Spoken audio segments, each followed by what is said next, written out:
Hey guys, welcome back to the channel. I'm Erin PG, and today we are going to be discussing the Big Little Lies finale. So first off, we were all trying to figure out who was the bully, who was Ziggy's father / Jane's rapist, who ended up dying at the end, and who killed them. I figured out two things. The other two I did not. I actually first heard this theory a couple of weeks ago when I was listening to Entertainment Weekly Radio talking about how one of Celeste's children was probably the bully. Honestly, they were interchangeable to me, so I didn't know which one was which. One of them did end up being the bully, and that kind of just shows, like, yeah, they did know what was going on even though their parents tried to keep it from them. Like, kids aren't stupid. So that one I heard somewhere else originally, but I agreed with it. So I knew that one was coming. And then, like, Celeste says to Perry, like, what are you gonna do? Like, tell them that's not how you treat women, when Perry is, like, the worst guy on the planet. Oh yeah, I also wanted to talk about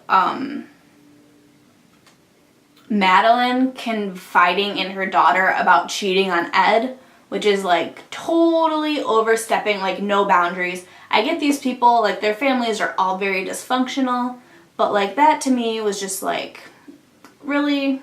And then I guess in the book, like, Madeline doesn't cheat. There's other people that are cheating with, like, the nannies, which I'm surprised they never addressed in the show because they made, like, such a big deal about the nannies being there.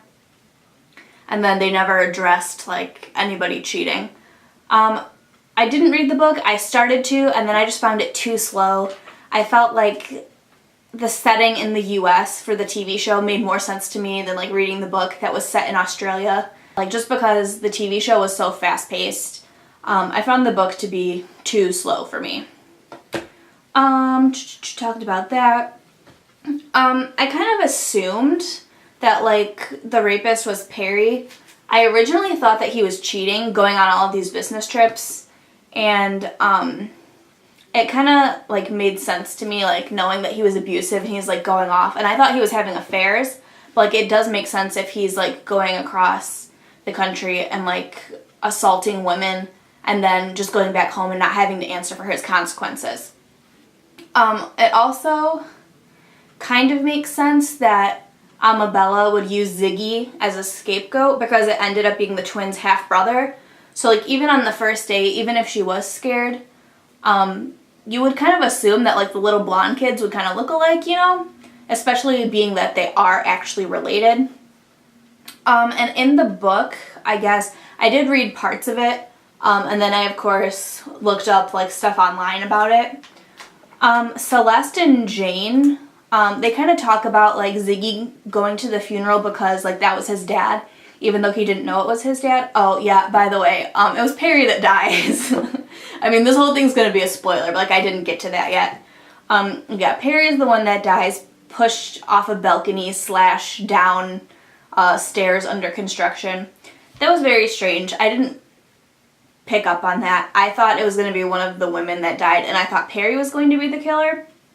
But, Bonnie pushing him down the stairs I thought was just very strange. It kind of came out of nowhere for me. They do talk about her in the book, and you can kind of pick up on it a little bit if you're paying attention, that she kind of saw the warning signs because she was abused in the past and had a traumatic childhood. But, and I guess, you know, she's like the good Samaritan. She wants to help other people. But I just didn't peg her as, like, somebody that would, like, push somebody else down the stairs, even though he deserved it. I mean, I have a lot of thoughts in case you guys can't tell. This is probably going to be very heavily edited. I'm just kind of, like, all over the place. With Bonnie, it made sense, but it didn't.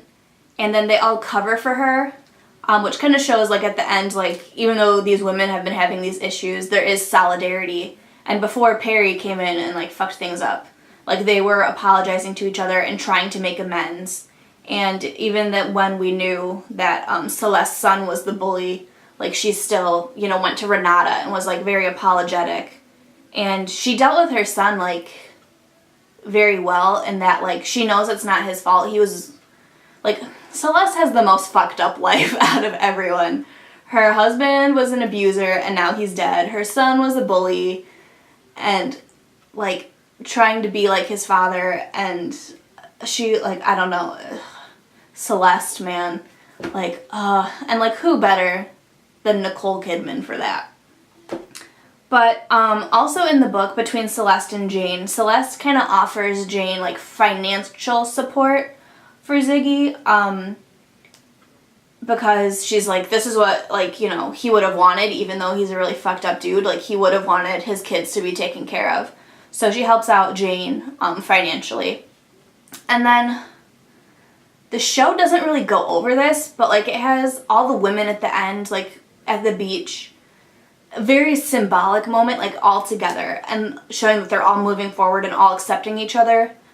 But it doesn't really ever address their closure directly. It kind of does it indirectly. Yeah, there's just a lot happening.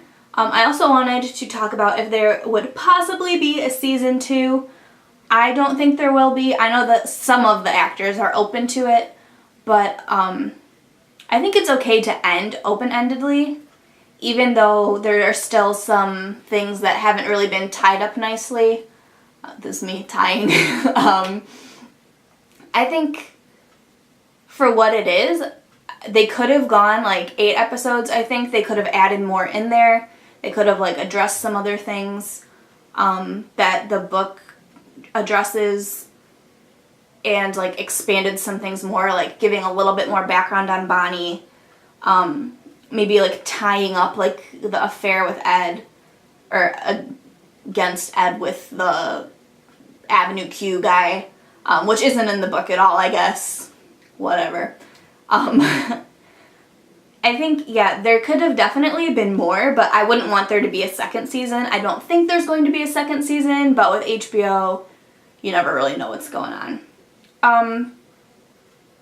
I ended up returning the book because I knew, like, I just wasn't going to read it. The TV show was sufficient for me.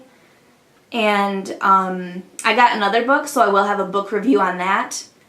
I talked about the son was the bully, Perry was Ziggy's father, Bonnie pushed Perry down the stairs after he was like attacking Celeste in public, and they also never, like, the whole thing with like Ed and I think Nathan, is that Bonnie's husband, Madeline's ex, like that whole thing, I don't know, it was just weird. And then there's also like the other people. I didn't really understand why they were interviewing them, and why, like, I know it's to make it a mystery, but, and to build up suspense, but like why would they bring in those other people? Like why wouldn't they just focus on like the key eyewitnesses that were there in the moment of Perry going down the stairs? I don't know. It's all like, I know you have to go with the source material, but there are some things that I felt could have been done a lot better. Anyways, I'm just rambling now, so let me know what you guys think in the comments down below, and I will see you for the next big TV show finale or premiere, whichever comes first. Bye, guys.